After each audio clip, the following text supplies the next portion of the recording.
Diana froze in the shadows of the dimly lit corridor, her breath catching as she watched Madison slip into the warehouse at exactly 2:07 a.m. What the hell was her lover doing sneaking around the building she supposedly just cleaned?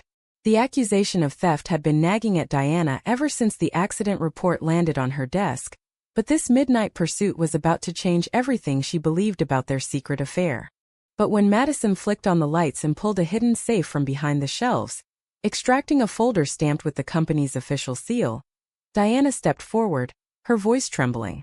"Madison, stop right there. I saw the documents. You're not just the janitor. You own this entire damn building." Madison spun around, the papers shaking in her hands, her face draining of color under the harsh fluorescent glow.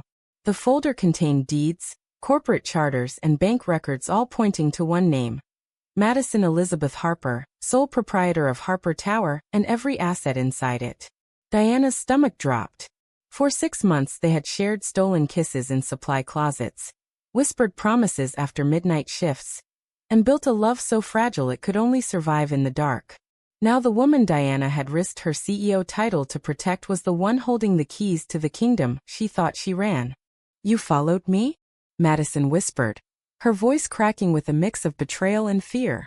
She set the folder down slowly, as if any sudden movement might shatter the moment. "Diana, I was going to tell you. After the lawsuit, after everything settled, I never wanted you to find out like this."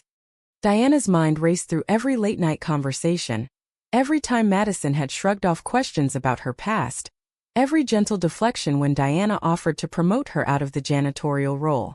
The pieces clicked into place with brutal clarity. Madison wasn't hiding because she was ashamed of their love. She was hiding because she owned the company Diana had spent 10 years climbing to lead. The public face of Harper Tower, the polished CEO who gave interviews and signed million-dollar deals, was nothing more than a hired front for the woman who mopped floors at night. The warehouse air felt thicker now, heavy with the scent of cardboard and industrial cleaner.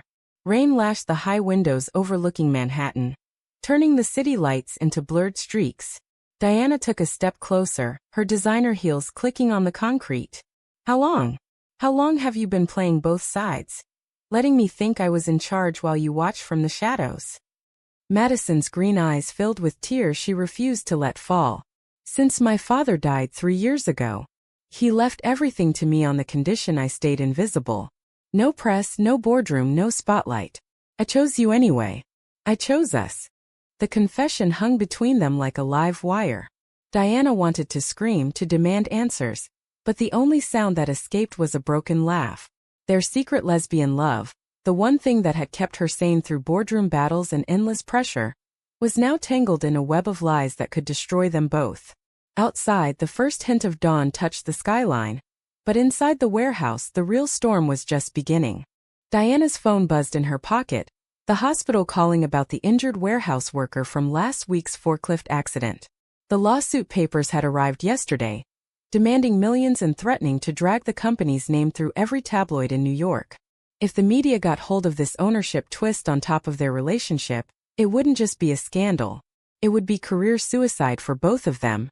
She reached out, her fingers brushing Madison's calloused hand. "We have to figure this out before the lawyers do. Before my family finds out.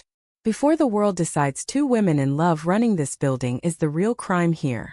Madison squeezed back, but her grip was desperate. "If I come forward now, everything changes. My privacy, our privacy gone. If I stay silent, the lawsuit could bankrupt the company you love. Either way, we lose something we can't get back." The choice already felt like a blade pressed to both their throats. Diana pulled Madison into her arms, the embrace fierce and trembling, their hearts pounding in sync against the cold metal shelves. In that moment, with the city waking up outside, they both understood one brutal truth. Love this deep had never been free, and the bill was about to come due. By the time they left the warehouse, the rain had eased into a misty drizzle that clung to Diana's coat like regret. They drove in silence to Madison's small apartment in Queens, the one she kept under a false name so no one would connect the janitor to the billions hidden in offshore trusts. The moment the door closed behind them, the dam broke. Madison sank onto the threadbare couch, head in her hands, while Diana paced the tiny living room, her mind replaying every interaction from the past year. She remembered the first time she noticed Madison. Late one evening after a brutal earnings call, Diana had stayed behind to review warehouse logs and found the janitor humming softly while polishing the brass elevator doors. Something in the way Madison moved, quiet confidence wrapped in humility, had lodged itself under Diana's ribs and refused to leave. Weeks of stolen glances turned into accidental conversations, then into coffee in the break room after everyone else had gone home. One rainy night, Madison had offered her umbrella and their fingers brushed. That single touch had ignited everything. Now the memory tasted like ash. "You let me believe I was protecting you," Diana said, voice low and raw.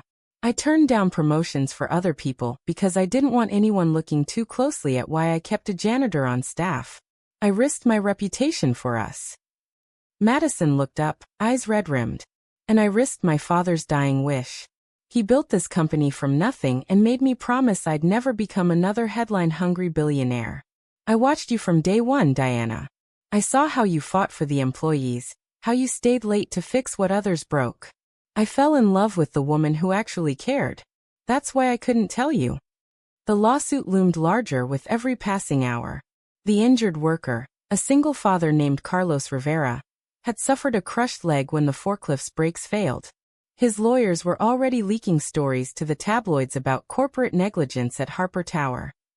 Diana's legal team wanted her to settle fast and quiet, but the settlement figure would gut the quarterly profits she had fought so hard to deliver. Her phone vibrated again, her mother this time. Diana silenced it, but the missed call felt like a warning shot. The Harrington family name carried weight in New York society. Her mother had already hinted that any unconventional personal choices could cost Diana her trust fund and her seat at family functions. Coming out as lesbian had never been part of the plan, and certainly not while entangled with the secret owner masquerading as staff. Madison stood and crossed the room, pulling Diana into a gentle kiss that tasted of salt and desperation. "We can still fix this," she murmured against her lips. "I'll stay invisible. You handle the lawsuit as CEO. No one has to know the truth about either of us." Diana pulled back just enough to meet her eyes. "And if the media connects the dots? If someone saw me following you tonight? We're already walking on glass, Madison. One wrong step and the whole thing shatters." They spent the next hours mapping contingencies, how to strengthen the forklift maintenance records, which board members could be trusted, whether to quietly transfer more funds from Madison's hidden accounts to cover potential damages. Every decision carried the weight of their future.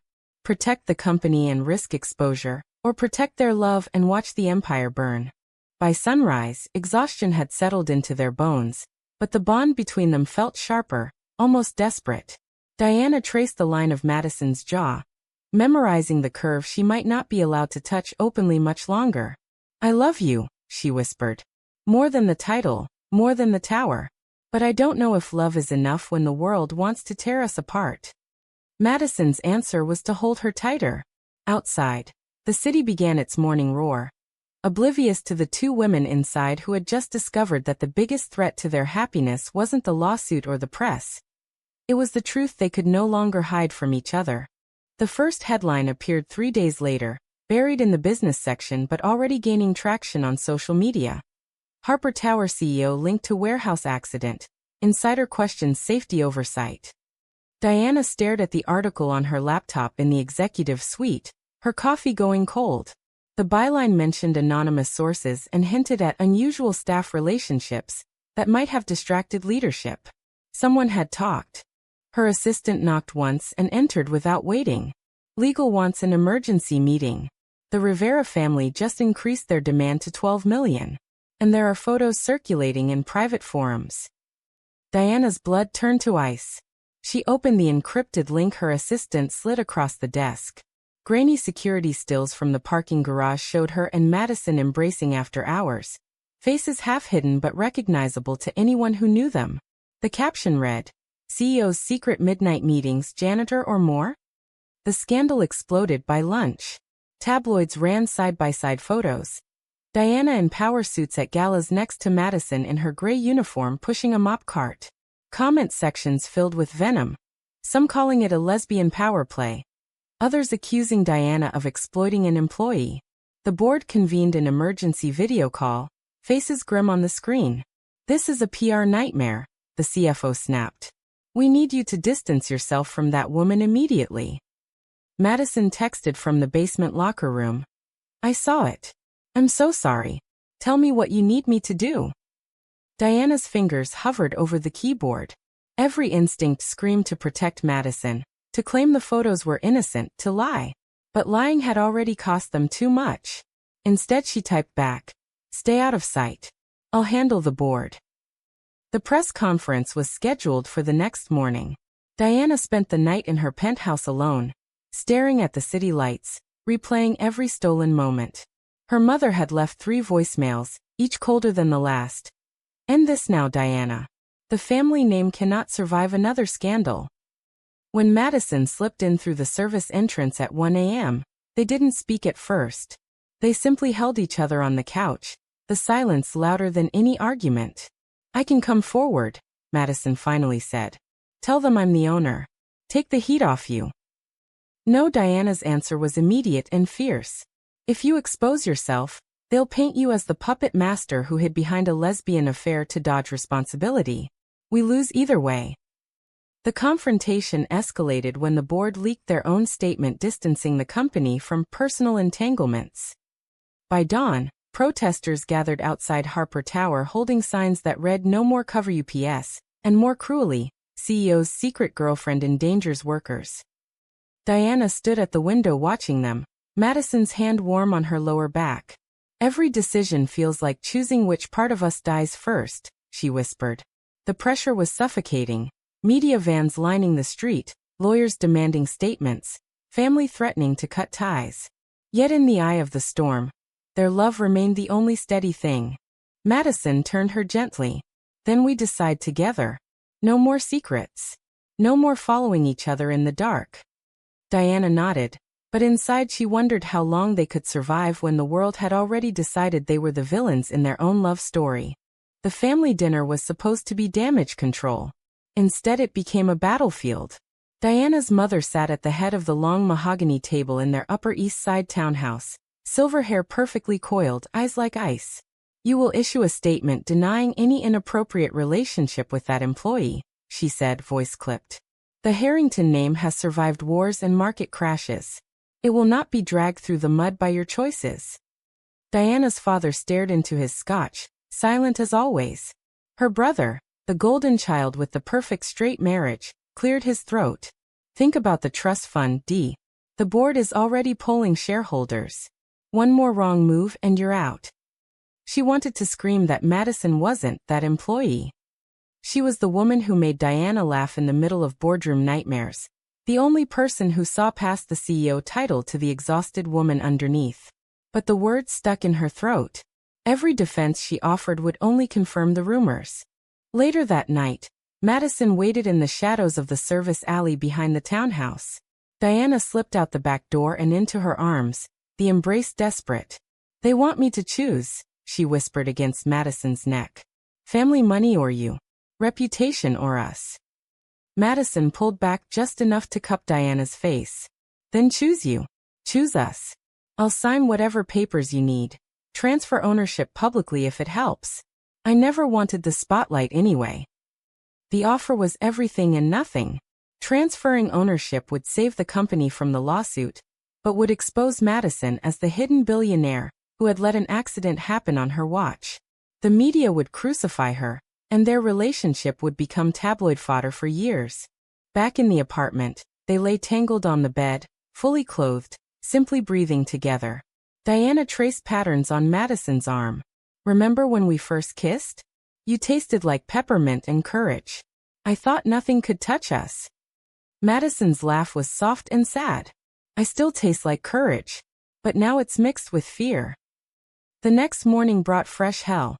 A leaked audio clip of Diana arguing with the board about keeping Madison on staff. The internet twisted it into proof of favoritism. Stock dipped 3% before the opening bell. The Rivera lawyers called demanding an immediate settlement meeting. Diana stood in her office, phone pressed to her ear, listening to her mother's ultimatum. End it or lose everything we built for you. When she hung up, Madison was already there.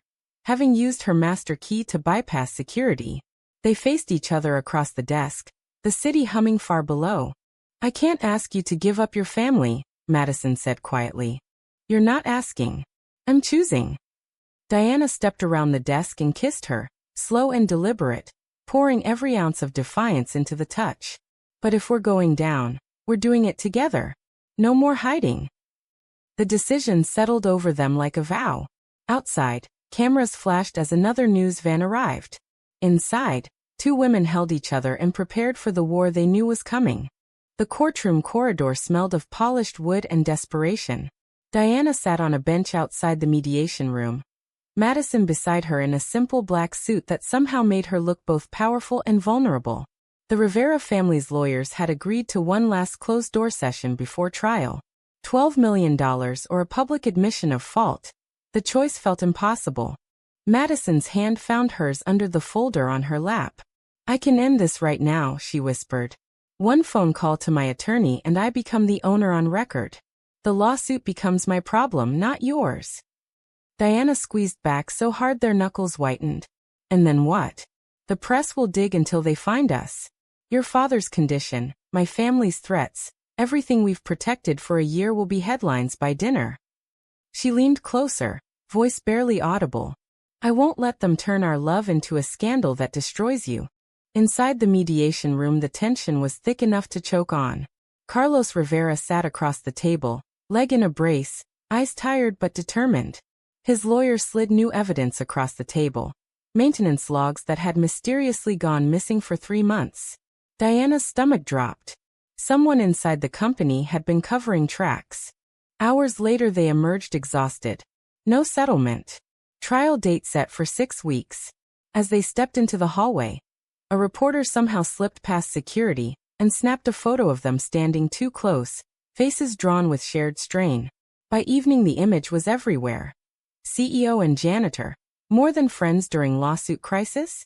The board called an emergency session that night. Diana walked in alone.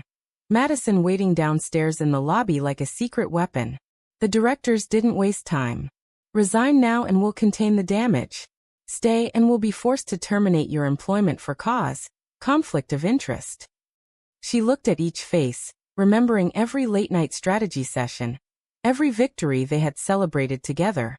I built this company with you, she said quietly. But I won't sacrifice the woman I love to save my title. The room erupted. Accusations flew. Someone mentioned her mother's influence. Diana simply stood, gathered her notes and walked out. In the elevator she finally allowed herself to breathe. When the doors opened, Madison was there, arms open. They drove to the warehouse, the same one where everything had started. Inside, under the same harsh lights, Madison opened the safe again and pulled out the original ownership documents. I'm ready to sign them over to you, she said. Make it official. Let me disappear so you can survive this. Diana took the papers and tore them in half. No more hiding. No more one of us sacrificing for the other. We fight together or not at all. The decision felt like jumping off a cliff. Outside, rain began again, washing the city clean. Inside, two women stood among the shelves that had witnessed their beginning and now guarded their resolve. The final battle was coming, and this time they would face it side by side. The press conference was scheduled for 10 a.m. on the plaza in front of Harper Tower. Cameras crowded the steps like hungry wolves. Diana stood at the podium in a charcoal suit. Madison 2 steps behind her in the same black suit from the courthouse. The crowd murmured at the sight of them together, openly, defiantly. Diana gripped the edges of the lectern, heart hammering.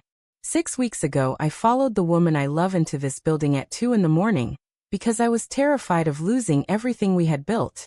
What I discovered was that the real owner had been protecting this company from the shadows the entire time.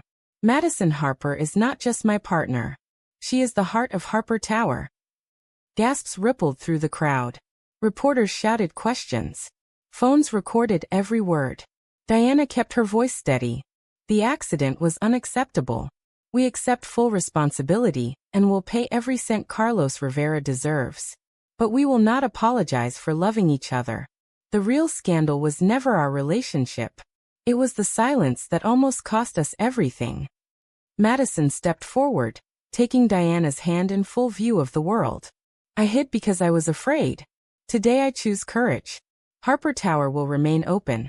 The lawsuit will be settled fairly, and anyone who believes two women in love cannot lead will have to watch us prove them wrong. The backlash was immediate and brutal. Stocks plummeted.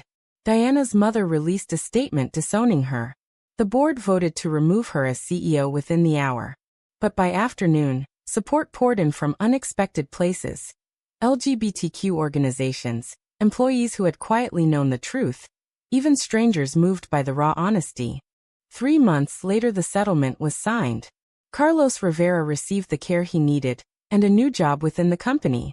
Diana and Madison stood on the roof of Harper Tower, watching the sunset paint the skyline gold. The penthouse they now shared openly felt lighter somehow. Diana turned to Madison, brushing a strand of hair from her face. We lost the title, the family money, the illusion of control. But we kept each other.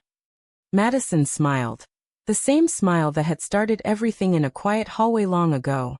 And that was always the only thing worth saving. They kissed as the city lights flickered on below. Two women who had walked through fire, and emerged still holding hands. Was Diana right to sacrifice her career and family legacy for love? Or should she have stayed silent and protected their secrets at any cost?